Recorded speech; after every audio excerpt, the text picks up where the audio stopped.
Hey, what's going on, YouTube? Kenny here. So today we're going to do a video that was requested in the chats, in the Slack chat. So if you didn't know, we are going to do a due diligence on every dang video for the next 45 to 60 days until we hit 4,000 subscribers. All the videos in the Slack chat. So if you're in the Slack chat and you want me to do a video, I'll be doing like videos back to back to back. We might even try to do 2 a day. We're on a mission. I've got a bet with Marcus to get 4,000 subscribers by the end of like July or something like that. I think we can do it, but the only way to do it is to do videos on companies that I probably already kind of know what I think about them, but I'm going to give you a bull case and a bear case for all these companies because if you're new to this channel, the thing that we do here at this channel, first of all, we don't take ourselves that seriously, but we basically invest and trade off of 2 things. One, their long-term investments are very innovation-driven or very what I would call obvious.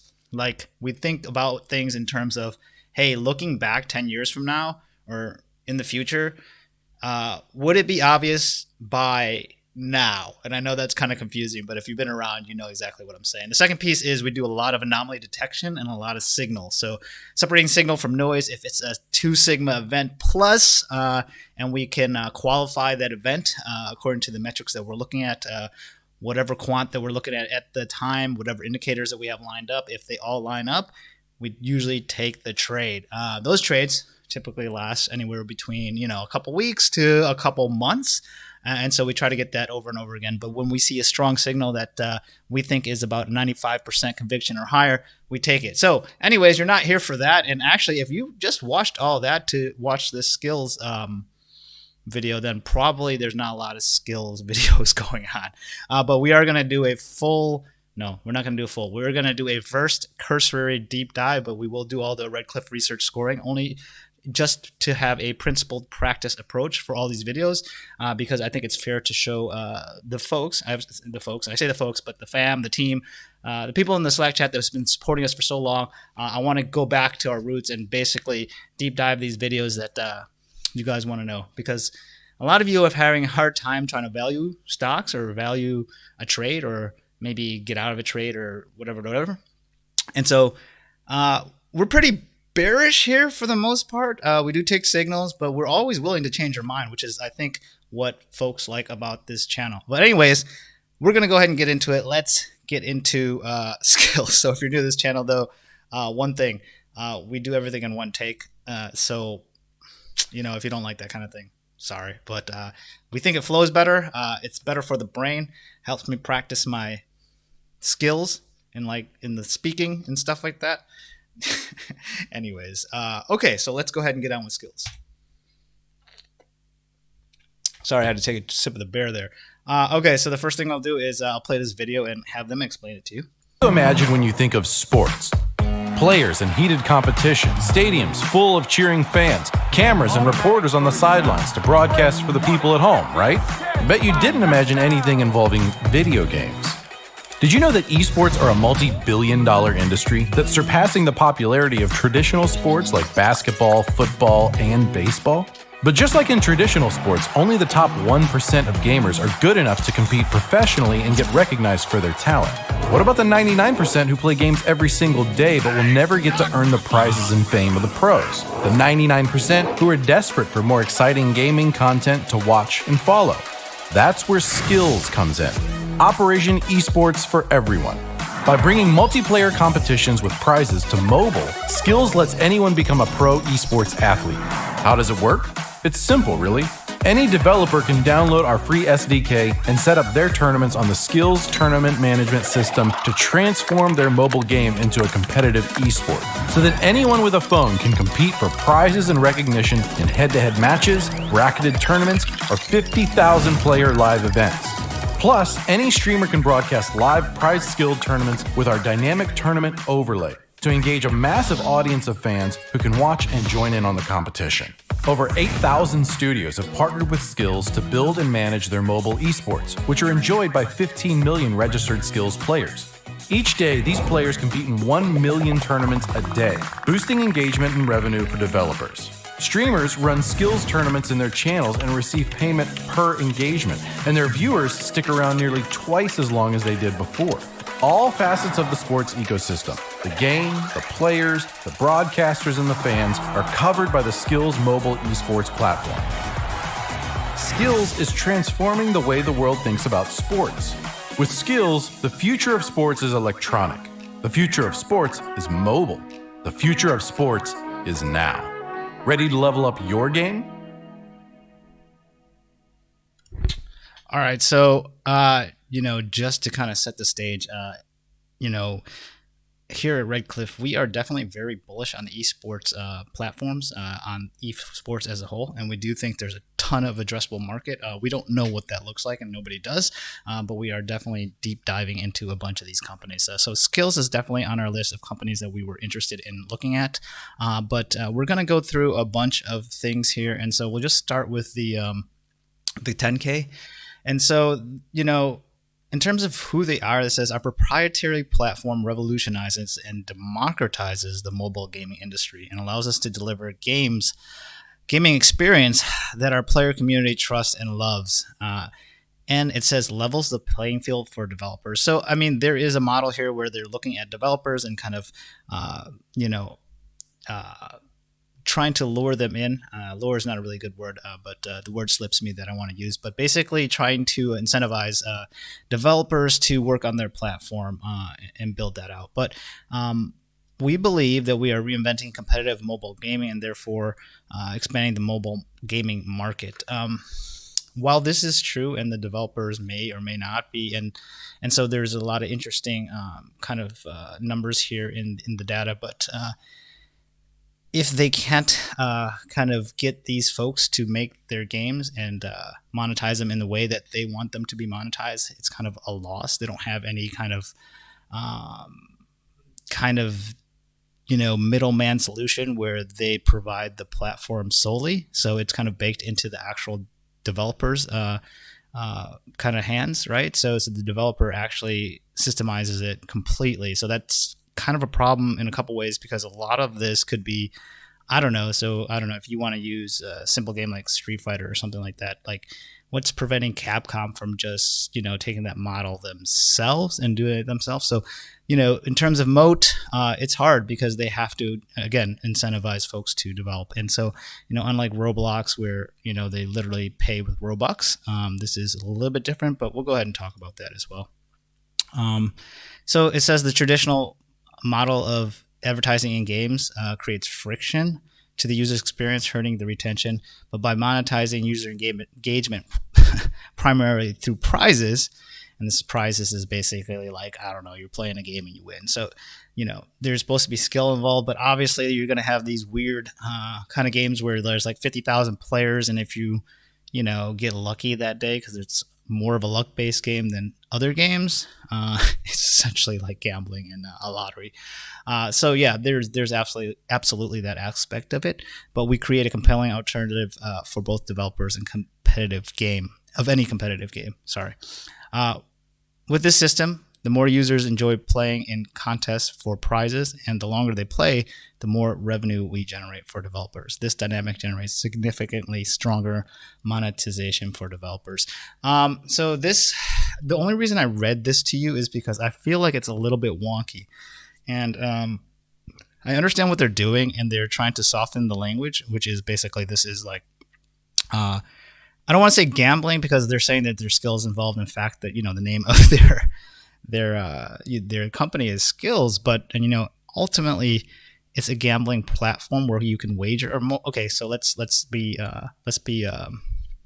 nice and just call it a wagering platform, right? So if you're wagering against another player, essentially based on skill, but there's definitely always luck involved in even skill-based games. So understanding that and understanding that concept, I think it's a wonky kind of overview, and I'll just kind of leave it at that because we got a lot more to cover in this. So one of the things that come up into the these risk factors are usually pretty like copy and paste from all the 10Ks.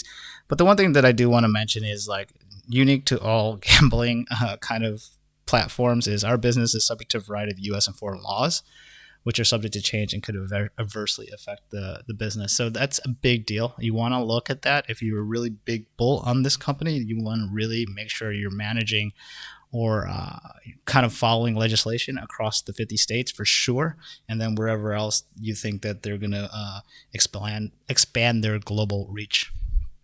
Okay, so this is just their investor pitch deck. It's very highly curated, and I actually like it a lot, but obviously this is like a bean counter putting together something that looks really nice to lure investors. Man, I'm overusing that word today. Sorry, a little bit tired today, but I want to get these videos out for y'all. So yeah, minutes of per paying user per day 2020. So obviously this is, the data here is going to be very skewed because obviously paying users, I don't know that you can be an unpaying user in Skillz, so therefore everybody on there is a paying user. So obviously, very subjective number here.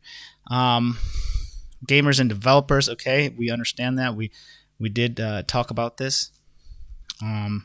Here's some numbers. Gross margin 95%. That's pretty substantial, but I mean not hyper unusual for a hyper growth company in the SaaS with a SaaS model or some kind of software model, right? Yeah, and it's showing $230 million in revenue, but we'll go over those numbers in Finbox, so I'm not too worried about those right now. The ones that I want to show you just kind of give you a sense of what games they're playing and kind of what they think they are. Obviously, gaming and mobile are their biggest thing. I would like to see them do console, but I don't know that they can, I guess infiltrate that market because of, AAA games. If they could get some AAA games, right, that would be a huge signal in terms of what they could potentially do. But if they're focused on gaming and mobile, and I'm not saying that this is wrong because mobile is huge, that could be a kind of a better thing. The breakdown though is absolutely amazing. So if you look at gender, female gamers, 57%. This is very interesting to me because it's usually a highly underserved demographic, and then this is pretty normal right now. And I do like this demographic here because the age is the age of folks who have money and who can buy and pay for things, right? So unlike Roblox where they have to ask their parents to buy, right? So that's interesting as well. But again, the demographics is massive for me. This is showing partnerships with nonprofits and for-profits, but showing the NFL here. This is going to be a big deal because there's a short report that came out.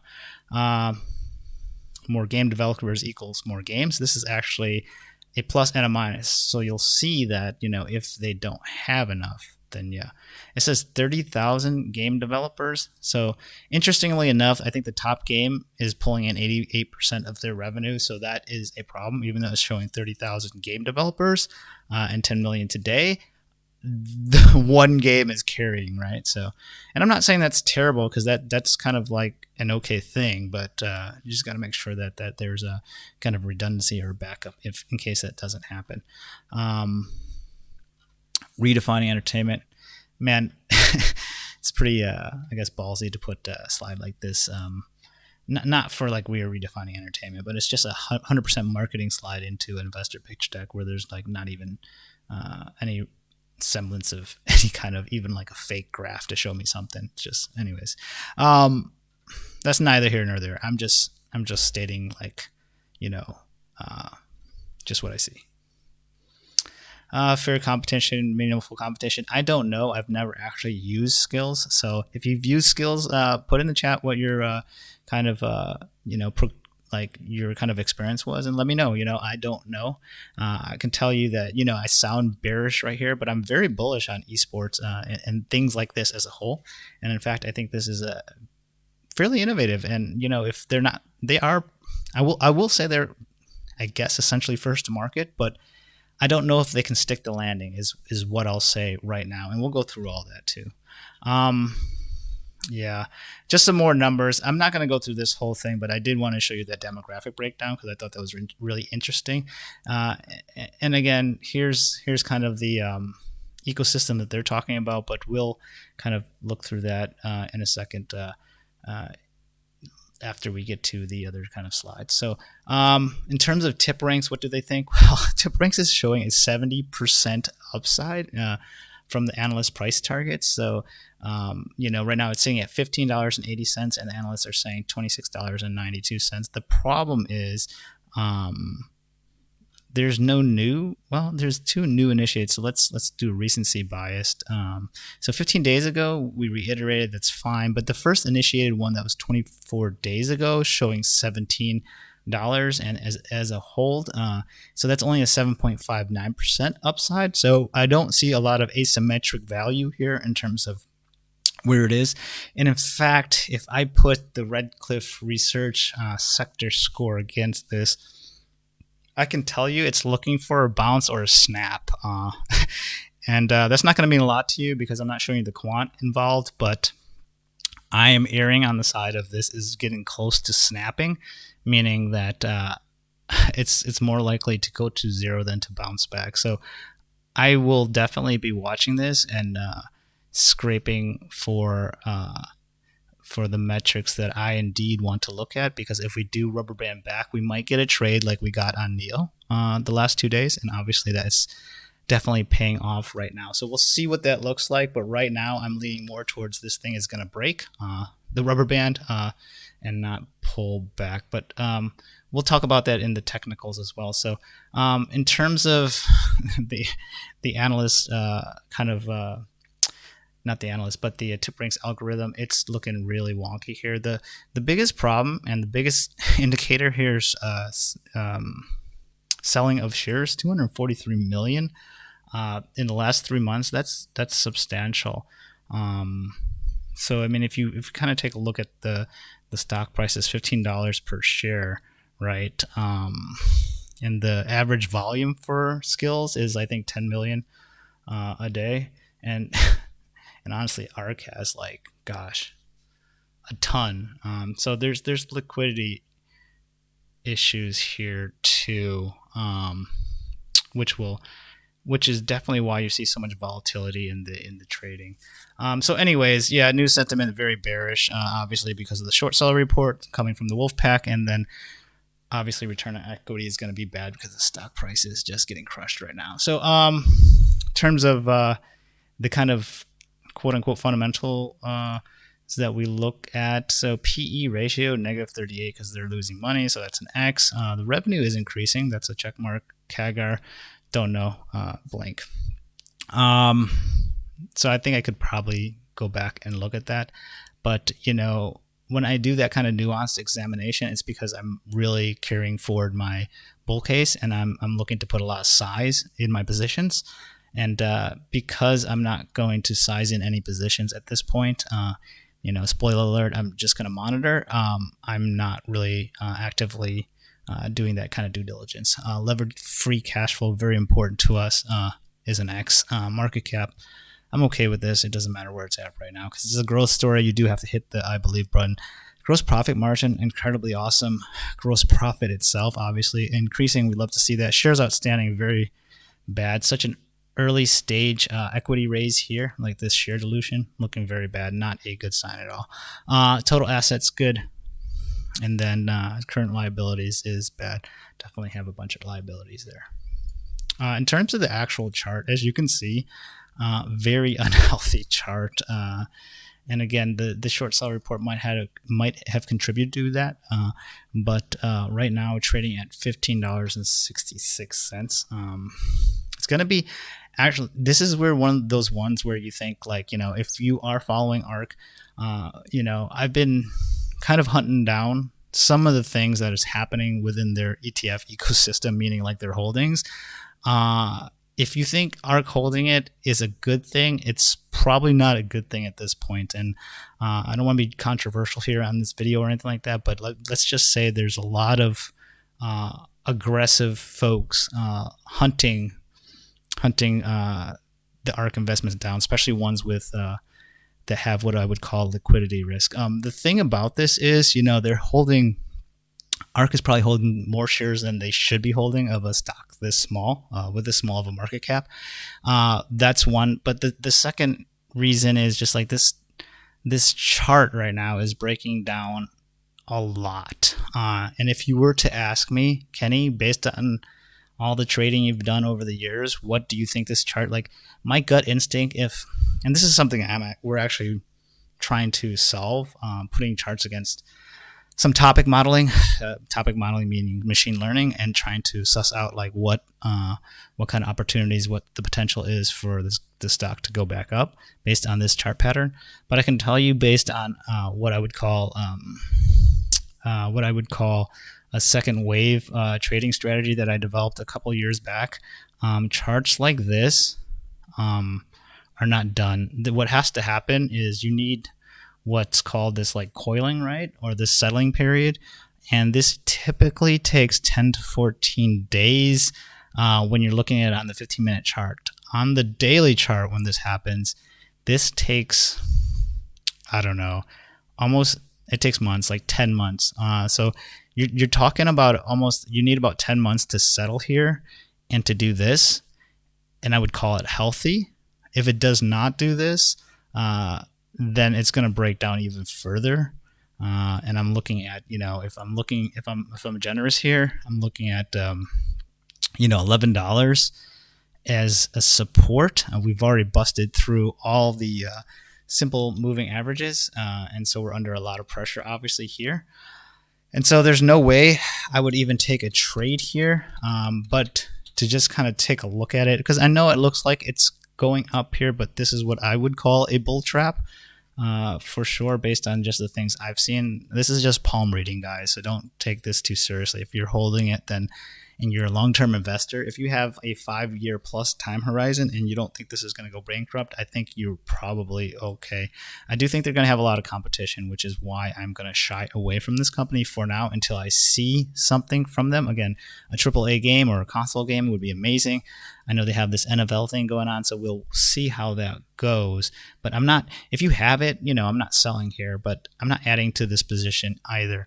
What I want to see is, again, this, and then you can get this, what I would call a second wave, and take a couple trades. But right now, nothing is lining up, and I'll show you a couple other things to indicate that. So here's the mark indicator. It shows extreme exhaustion one way or the other. The thing that I'd say about this, which is really troubling to me, is we've printed an exhaustion candle here for sell, an exhaustion candle here for sell, and we still have downward momentum. We did get this little spike, but then right back down. Buy signal here, and we're on the 5th day. Meaning you have about 4 more days until you get a sell signal to sell back off. So if you're thinking about selling right now, this is not financial advice again, and you're a trader and you're looking for an opportunity to get out, the top here at 1934 is going to be extreme resistance for you. And so you definitely want to sell before that. And, 4 days leading into that is probably legit. But you're going to also want to look at, DeMark for like, is this... does this chart work with the mark indicators? Well, not as good as I would like, but it's calling these bottoms pretty poorly. But again, I don't think it's very useful for this chart is what I'm saying. Just showing you this because I'm showing you the market cap. I'm showing you how much pressure it's under the 20, 50, and 200 moving average. And with a volatility of 12% and a NA beta, which I would have to kind of reinspect and reimagine, but it's not looking too good. Year-to-date performance only negative 24%. I know I say only, but it's probably not as bad as you would think, right? It's actually probably outperforming a lot of the other stocks in some of the innovation ETF holdings. Okay, so for the quarter, though, down negative 57%. This is the Wolfpack Research short report. So the thing I'll say is when I read short reports, if in the first sentence you don't get me, then I'm not really convinced. And I'll just read this, but it says they're short because its top games appear to be stagnant, declining, leading us to believe that its revenue projections are farcical. Our research is including conversations with former employees, 2 largest developers, etc. We found that Skillz' top 3 games represent 88% of its revenues. If true, that's pretty substantial as a risk. Had already plateaued in Q3 2020, what's worse, Skillz' growth story is falling apart in Q1 2021.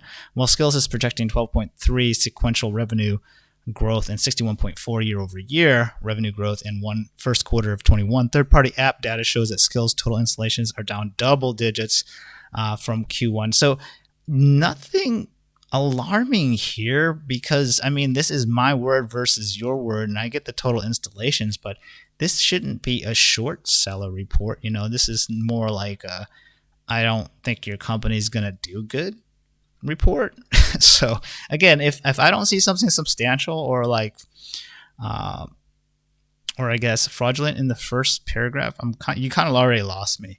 So I mean, I give credit to Skillz on this one, and I don't know any better, but meaning I'm not going to go audit these guys, but it says Skillz has a history of announcing dealers and partnerships which are amounted to little or nothing. The latest was this NFL thing, which pumped the stock 25%.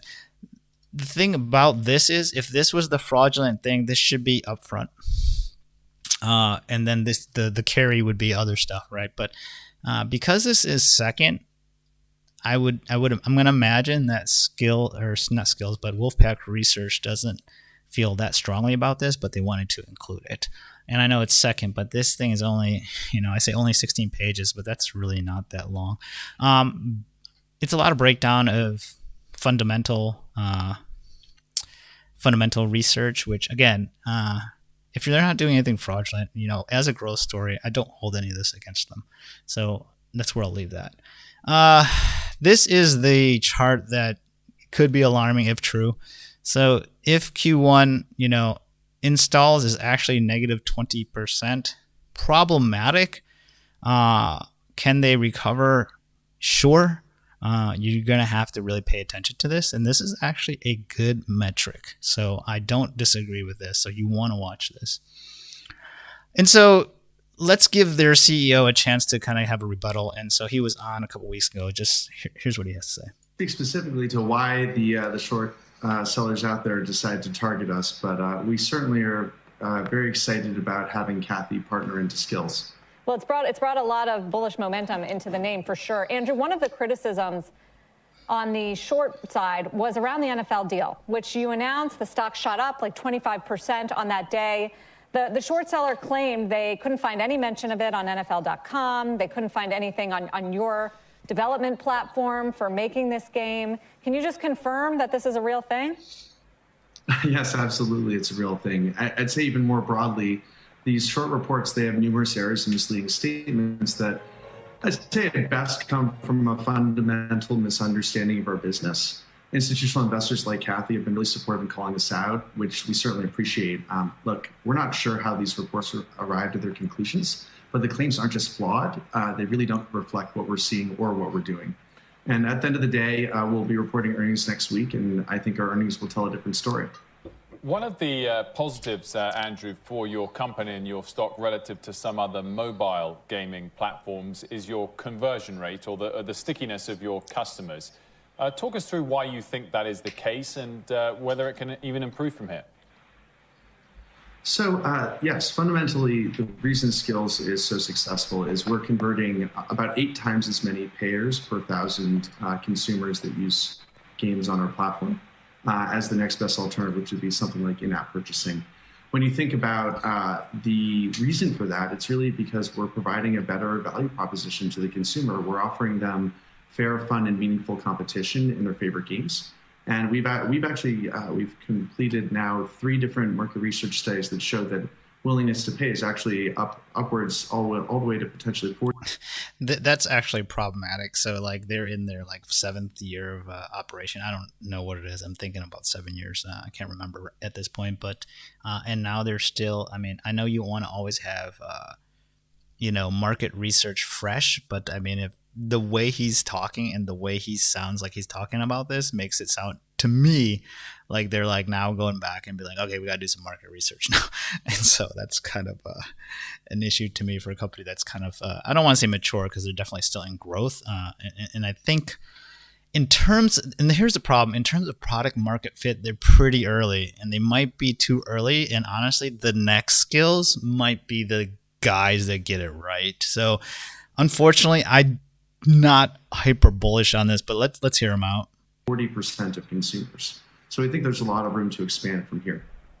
What about the questions on revenue? So here's another thing. If you look at these 5 games, and I'll admit that I don't, look at the games on Android or anything like that, or iOS, but I've never heard of any of these, nor do I have any friends who play any of these. So in my head, and also the iconography of these games, man, like they look like they were made in 2000. So, I mean, is that a criticism? Yes, but I think it's fair because, if you're a misunderstood innovation platform, then maybe the games that you should have maybe shouldn't be solitaire. Maybe it should be some interesting fighting game. And I understand why those are the games, but I'm saying, show me why I'm misunderstanding it. This is just, co-opting previous experiences and just kind of adding a little bit of flavor to it and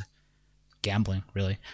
I'm not hating this because I know I'm sounding bearish, but if you've watched this far and you're listening to me ramble, I'm actually very bullish on this whole type of thing. I just don't get the feeling that this is the right company for me to invest my money in. And so I could absolutely be wrong, but that's kind of how I'm leaning into this so far. Recognition on accounting, comparing you to other frauds. What do you intend to do to respond to those? And are you considering legal action? We're not considering legal action at this time. We think the reality of it is these short reports are without merit, and they arrive at conclusions that simply do not tie out against the business that we're building. We followed a similar approach to other marketplace businesses, whether Uber or Lyft more recently or others, which is really the comp set. The approach that we follow, it was actually set up by Ernst & Young and then validated and reviewed by the SEC. I think the reality is these reports just simply don't understand the business that we're in. Yeah, I will give him credit for that. Like, there is a lot of misconceptions when it comes to that, especially the online space when it comes to ownership of things. For instance, Roblox, like their valuation model, if you don't pull forward a lot of their things and you're incorrectly assigning risk to the inflows of the funds. Like you can already account for some of the funds that they have, whereas in traditional models you're not allowed to account for them yet. And so I know that there's likely lagging kind of financial models that will not accurately represent what Skillz is doing. So I'm okay with that. Obviously, I'm not like the DCF guy or the financial guru, but Marcus, our CFO, if I put it against him and ask him to take a look at this, I'm sure he'll find some things like that will that'll pop up. But I don't usually get that far. If I'm getting that far, that means I'm very bullish on a company. And since I'm not 100% bullish on this company, and I have a wait and see attitude for this company, then I don't go in that far. But as kind of a learning lesson, this video is probably going to be about 40 minutes. But in 40 minutes, I've essentially done as much due diligence as you need on your own, and you'll see what I'm doing to kind of make a decision for yourself. And I think that's the most powerful thing. And if you're watching it, I'm sure you're not actually a skilled bull, because if you were, then a lot of you are just looking for confirmation bias, so you probably already turned it off. But if you have gotten this far and I'm missing something, put in the comments what I'm missing. Like, what do I not see? I'm very flawed, but this is just my valuation story. And if I don't see everything lining up, I just don't need to take that trade, right?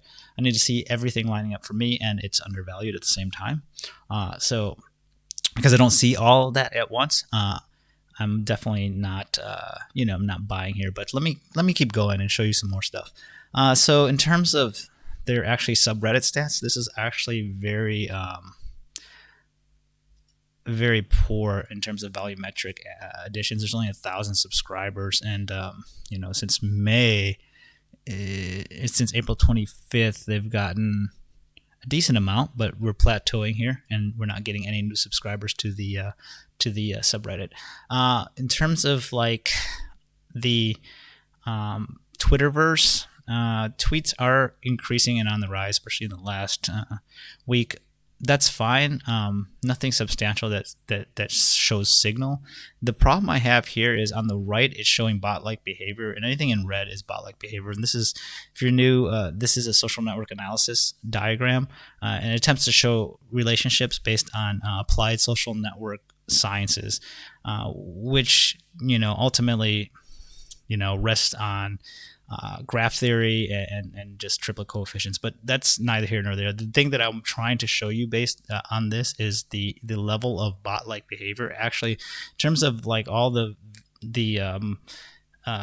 kind of stocks that we've looked at since we've started this channel, this has the most bot-like behavior for sure. I mean, and although they're mostly isolates, you can see even in the main kind of provincial network, there's at least 1, 2, 3, 4, 5, 6, 7, 8, 9, 10, 11, 12, 13 bot-like nodes, which tell me that this is a very synthetic network. So for what it's worth, that's kind of that. And so let's look at this scoring just to kind of drive this home. Again, this is pretty complicated, but this was attempting to solve for Tesla. So there's 3 categories here. Category 1 is basically the accelerant. This is not necessary, but if it's there, it's kind of a growth multiple and a growth story. So you can kind of regress this if you don't care. But network-wise, again, we showed why we think it's a 1. Sentiment-wise, just not there, especially in the social media space. Fundamentals, I'm giving it a 1 because valuation-wise, there's just too much X's on our little check marks to go any further. And if you look at the discounted cash flows, all 3 models, Gordon growth, revenue exit, etc., are all very bearish. I didn't put it to this because I don't know that it's fair, and I'd have to really audit it to give it a generous or good enough or realistic enough discounted cash flow. And so I don't know that I know how to weight that capital correctly. So I shied away from that. Just a real talk. We and I cater to my strengths, which is signal detection and sentiment analysis. Innovation, I actually do give them a 4, but I think they're early. And if you know anything about product market fit, you can get slayed for being early. It's not always a great thing. But if they can stick the landing, I am very optimistic here, actually. So I don't know, technicals is bad and momentum is bad. And I know this looks really bearish, but I'm just being honest. But I don't hate this company at all. Actually, I'm quite bullish. I just think they're super early. And I even I'm addressing that here. We're if I'm honest, you're absolutely an early adopter. This is high risk, highest reward. If they can stick the landing, you will see substantial returns, is what I'll say. So if you're willing to park some money, I don't hate you for it, and I wouldn't recommend, one way or the other against it. I'm very neutral to it. I just have other places to deploy my money, so I'm going to leave it at that. So in terms of recommendation, this is not actually a recommendation. I keep saying this. I need to take this out. This is for Redcliffe Research clients, so not a recommendation, but for us, we're just going to monitor no positions and no years here. So that's pretty simple and straightforward. All right, Dane, that was a really long video, but hey, if you did like this video, we have more of this. You can go ahead and subscribe to our macro newsletter at our website, redcliffresearch.com. Snoop around, check it out. It is free. We'll send it at the beginning of every month. We kind of take a look at all the macro themes and set you up for the trade for the following month. So that is free. What else? Nothing else. We're going to be doing a lot of videos like this in this month and next month. We are absolutely leaning back into our roots, which is, hey, you tell me what you want me to look at, and I'll look at it. So looks very bearish here, but I'm actually kind of optimistic about this company. I'm very, very bullish on esports space. In fact, we're doing an esports ETF report where we show you our weightings on that too. So, excuse me, that is coming soon as well. So yeah, if you are an investor in Skillz and you made it this far, I am actually not bearish on this company. I'm just giving you what I see, and honestly, I just don't have the money to deploy to this. So, and if I did, I'd really want to wait to see what it looks like. So if you're looking at deploying money to this stock, I don't know. I wouldn't. So, but I mean, that's just me. But anyways, if I'm missing something and you are a Skillz bull, put it in the comments. I just, let me know what you see that I don't see. So, all right, thanks for watching, and we'll see you tomorrow.